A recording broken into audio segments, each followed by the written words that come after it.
नमस्कार, welcome to RSC. आज हम केमिकल रिएक्शन एंड इक्वेशन का फाइनल पार्ट पढ़ेंगे। तो चलिए स्टार्ट करते हैं। तो चलिए डिस्प्लेसमेंट रिएक्शन को स्टार्ट करते हैं। What is displacement reaction? The reaction in which a more reactive element displaces the less reactive element.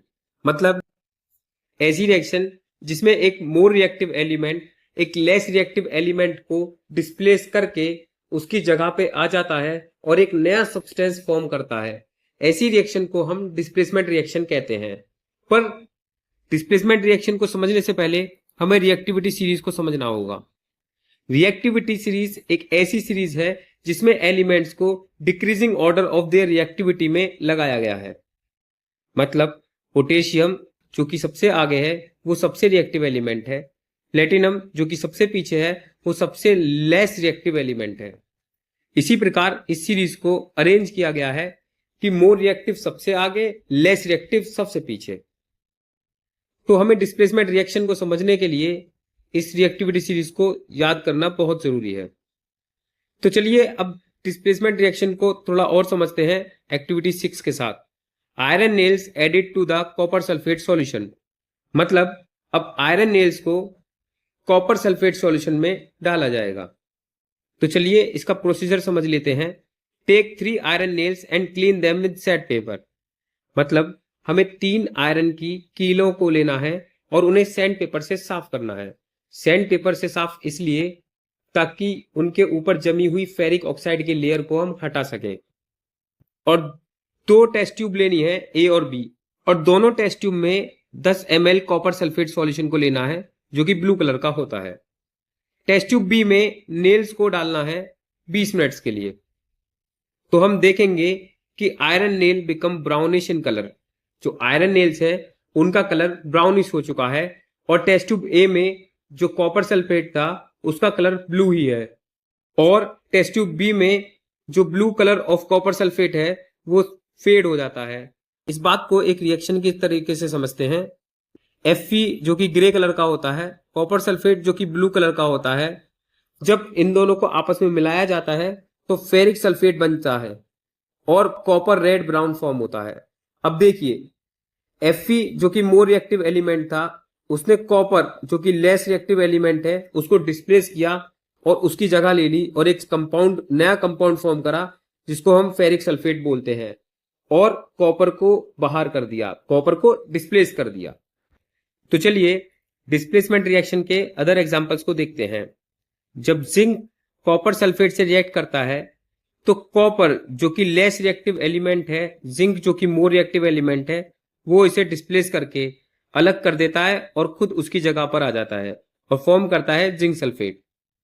वैसे ही कॉपर क्लोराइड जब लेड से रिएक्ट करता है तो more reactive lead less reactive copper को डिस्प्लेस करके उसकी जगह पर आकर लेड क्लोराइड फॉर्म करता है और कॉपर को अलग कर देता है। तो इस प्रकार ये डिस्प्लेसमेंट रिएक्शंस कंप्लीट होती हैं। तो चलिए अब बात करते हैं डबल डिस्प्लेसमेंट रिएक्शन के बारे में। What is double displacement reaction? The reaction in which there is an exchange of ions between the reactants is called double displacement reaction. मतलब डबल डिस्प्लेसमेंट रिएक्शन एक ऐसी रिएक्शन होती है जिसमें रिएक्टेंट के आयंस के बीच एक्सचेंज होता है और नए कंपाउंड्स फॉर्म होते हैं। समझने के लिए रिएक्टेंट्स एक दूसरे के आयंस को एक्सचेंज करते हैं। तो चलिए इस बात को हम एक एक्टिविटी से समझते हैं। Mixing of barium chloride with sodium sulphate. मतलब सोडियम सल्फेट सॉल्यूशन में हमें बेरियम क्लोराइड को ऐड करना है। तो चलिए प्रोसीजर को समझ लेते हैं। Take about 3 ml sodium sulphate solution in a test tube. एक टेस्ट ट्यूब में 3 ml सोडियम सल्फेट सॉल्यूशन को लेना है और दूसरे टेस्ट ट्यूब में 3 ml बेरियम क्लोराइड को लेना है। अब दोनों सॉल्यूशंस को मिक्स करना है। तो ऑब्जर्वेशन क्या होगा? White insoluble substance is found with NaCl। मतलब NaCl के साथ हमें एक व्हाइट इनसॉल्युबल सब्सटेंस मिलेगा। तो चलिए इस बात को अब रिएक्शन को उससे समझते हैं। जब Na2SO4 BaCl2 से रिएक्ट करेगा तो BaSO4 जो कि इनसॉल्युबल सब्सटेंस था वो है BaSO4, उसके साथ हमें मिलेगा NaCl। तो इस प्रकार हुआ क्या इसमें कि Na ने Ba को डिस्प्लेस किया और Ba ने Na को डिस्प्लेस किया, तो एक दूसरे के आयंस के बीच यहां पर एक्सचेंज हुआ। अब Na की जगह Ba ने ले ली और Ba की जगह Na ने ले ली, तो इस प्रकार एक्सचेंज ऑफ आयंस हुआ और हमारी डबल डिस्प्लेसमेंट रिएक्शन कंप्लीट हुई। तो चलिए आखिरी रिएक्शन रिडॉक्स रिएक्शन को समझते हैं। रिडॉक्स वर्ड तो वर्ड से मिलके आया है RED प्लस OX। RED का मतलब होता है रिडक्शन, OX का मतलब होता है ऑक्सीडेशन। तो चलिए ऑक्सीडेशन और रिडक्शन को डिटेल में समझते हैं। तो the addition of oxygen to a substance and the removal of hydrogen from a substance are called oxidation. मतलब ऐसी रिएक्शन जिसमें ऑक्सीजन ऐड होता है और हाइड्रोजन रिमूव होता है, ऐसी रिएक्शन को ऑक्सीडेशन रिएक्शन बोलते हैं। वहीं दूसरी ओर the addition of hydrogen to a substance and the removal of oxygen from a substance are called reduction. मतलब ऐसी रिएक्शन जिसमें हाइड्रोजन ऐड होता है और ऑक्सीजन रिमूव होता है, ऐसी रिएक्शन को हम रिडक्शन रिएक्शन कहते हैं। तो चलिए एक एक्टिविटी से इन रिएक्शंस को समझते हैं। Activity 8, heating of copper powder. मतलब कॉपर पाउडर को हीट करना है। तो चलिए इसका प्रोसीजर समझ लेते हैं। Take 2 gram of copper powder in a china dish, heat the china dish. मतलब 2 ग्राम कॉपर पाउडर को चाइना डिश में लेना है और उसे हीट करना है। तो हम देखेंगे कि copper powder becomes coated with black copper oxide. मतलब कॉपर पाउडर कन्वर्ट हो गया ब्लैक कॉपर ऑक्साइड में।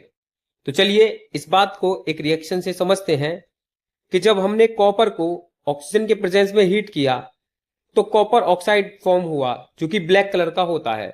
इसी को कहते हैं ब्लैक कॉपर ऑक्साइड। तो पिछली रिएक्शन में जो हमें ब्लैक कॉपर ऑक्साइड मिला था उससे हमने हाइड्रोजन को पास किया तो हमें मिला कॉपर और हाइड्रोजन ऑक्साइड। अब इस रिएक्शन में देखा जा सकता है कि कॉपर ऑक्साइड कॉपर में कन्वर्ट हो गया, हाइड्रोजन हाइड्रोजन ऑक्साइड में कन्वर्ट हो गया। तो कॉपर ऑक्साइड जब कॉपर में कन्वर्ट हुआ तो उसने ऑक्सीजन को रिमूव किया, तो the removal of oxygen is called reduction. वहीं दूसरी ओर जब हाइड्रोजन हाइड्रोजन ऑक्साइड में कन्वर्ट हुआ तो उसने ऑक्सीजन को ऐड किया, तो addition of oxygen is called oxidation. तो इस प्रकार कोई भी रिडॉक्स रिएक्शन कंप्लीट होती है। तो चलिए रिडॉक्स रिएक्शन के कुछ एग्जांपल्स को समझते हैं, जिसमें सबसे पहला आता है कोरोजन। तो what is corrosion? The process in which metal are eaten up gradually by the action of air, moisture और a chemical on their surface is called corrosion. मतलब कोरोजन एक ऐसा प्रोसेस है जिसमें मेटल एयर, मॉइस्चर और chemical की presence में खराब हो जाते हैं। ऐसी प्रोसेस को हम कोरोजन बोलते हैं। तो चलिए कोरोजन के कुछ एग्जांपल्स को समझते हैं। जब आयरन पे रेडिश ब्राउन कोटिंग जमा हो जाती है तो उसे हम रस्ट बोलते हैं। वहीं दूसरी ओर कॉपर पे जब ग्रीन कोटिंग जमा हो जाती है उसे हम कॉपर कार्बोनेट बोलते हैं। वहीं सिल्वर पे जब ब्लैक कोटिंग जमा हो जाती है तो उसे हम सिल्वर सल्फाइड बोलते हैं। वहीं एल्यूमिनियम पे जब डल व्हाइट लेयर जमा हो जाती है तो उसे हम एल्यूमिनियम ऑक्साइड बोलते हैं। तो इस प्रकार कोरोजन इन रिएक्शंस में देखा जाता है। तो चलिए रिडॉक्स रिएक्शन के दूसरे एग्जांपल को देखते हैं, rancidity. What is rancidity? Rancidity is the spoilage of food due to oxidation of fats and oils resulting in a bad taste और फॉल स्मेल। मतलब रेंसिडिटी खाने का खराब होना होता है जिसमें कि फैट्स और ऑयल्स का ऑक्सीडेशन हो जाता है और उनमें से फॉल स्मेल आनी शुरू हो जाती है, जिसका कारण है फैट और ऑयल का ऑक्सीजन में एक्सपोज होना। तो चलिए रेंसिडिटी को प्रिवेंट करने के लिए कुछ मेथड्स को देखते हैं। तो storing of food in air tight containers. मतलब जो फूड होता है उसे एयर टाइट कंटेनर में रखना चाहिए। वहीं दूसरी ओर फूड को रेफ्रिजरेटर्स में रखना चाहिए। Adding of antioxidants. मतलब खाने में कुछ एंटीऑक्सीडेंट्स को मिलाने से रेंसिडिटी प्रिवेंट होती है। वहीं दूसरी ओर नाइट्रोजन को फूड पैकेट्स में मिलाने से चिप्स खराब नहीं होती। तो इस प्रकार हम रेंसिडिटी को प्रिवेंट कर सकते हैं। तो चलिए अब इस फाइनल पार्ट को यही एंड करते हैं। धन्यवाद।